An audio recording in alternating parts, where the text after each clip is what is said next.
amis, Mommy Trini de retour pour une nouvelle vidéo.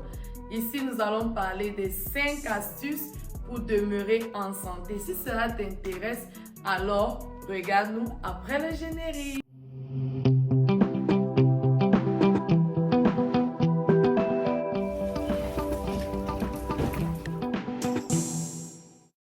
Alors, ici, nous allons parler, comme nous avons dit tout à l'heure, des 5 astuces pour demeurer en bonne santé.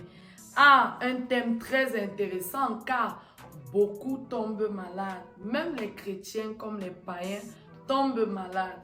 Mais alors, quelle est la solution? Beaucoup me demandent souvent, oh, je suis malade, comment faire pour garder la bonne santé? Mais c'est très simple. Et c'est ce que j'applique et depuis lors, je me porte très bien. Come on. Ok, comme première astuce, je demanderais d'ignorer les symptômes.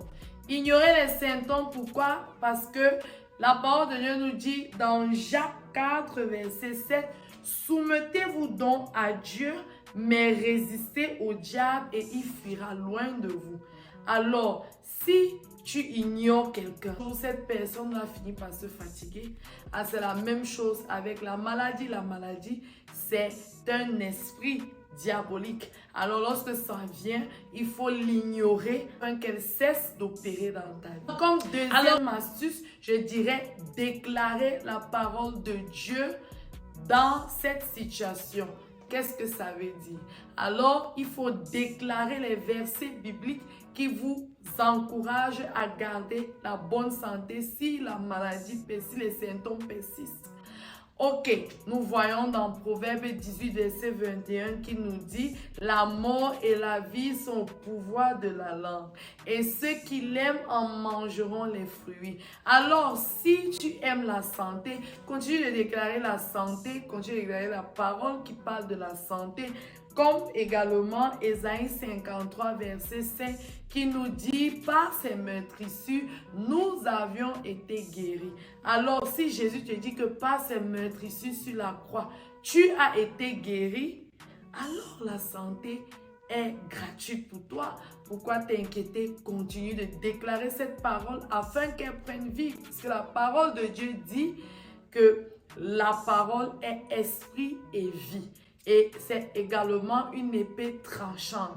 Alors, c'est pour dire quoi? Que la parole, lorsque tu la déclares, elle prend vie en toi. Plus tu la déclares, elle prend vie. Plus tu la déclares, elle prend vie. Rappelez-vous que Dieu a créé le monde par la parole.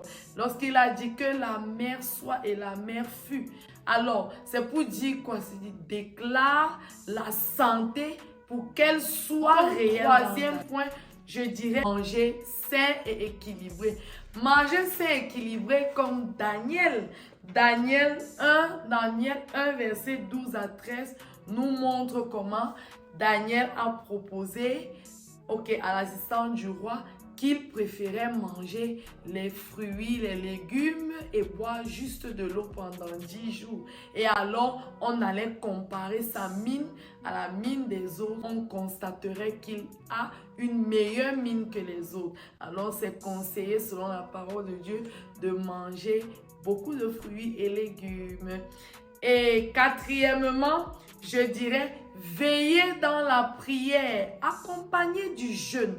Lorsque la maladie essaie de persister, alors veiller dans la prière accompagné du jeûne. Ça veut dire quoi? Le jeûne est important pour que l'esprit, parce que lorsqu'on jeûne, on prive son corps de la nourriture. Alors on permet à l'esprit, à son esprit de dominer le corps. Et lorsque l'esprit domine le corps, ça permet à ce que ton corps soit davantage fort, puisque c'est le spirituel qui domine le physique. Alors lorsque tu décides de jeûner, ton esprit devient maintenant plus connecté à Dieu, et en ce moment-là tu deviens plus en santé. Alors nous allons également confirmer cela avec Matthieu 17, 21 où le Seigneur dit « Mais cette sorte de démon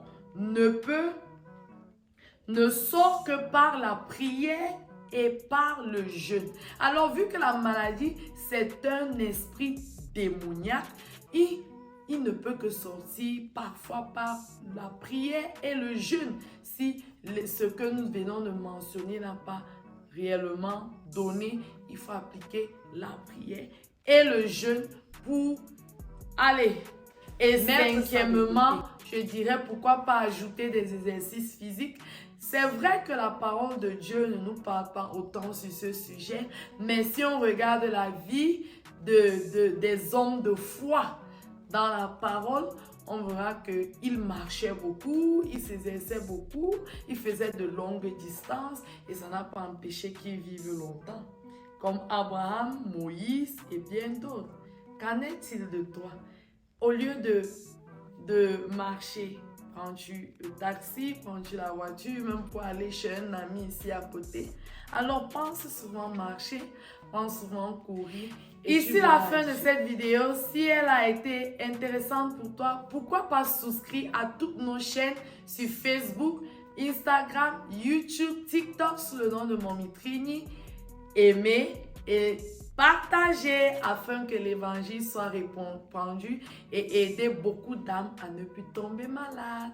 Merci. Et ce que vous ne devez pas oublier, c'est What God cannot do does not exist. Avez-vous aimé cette vidéo? Oui!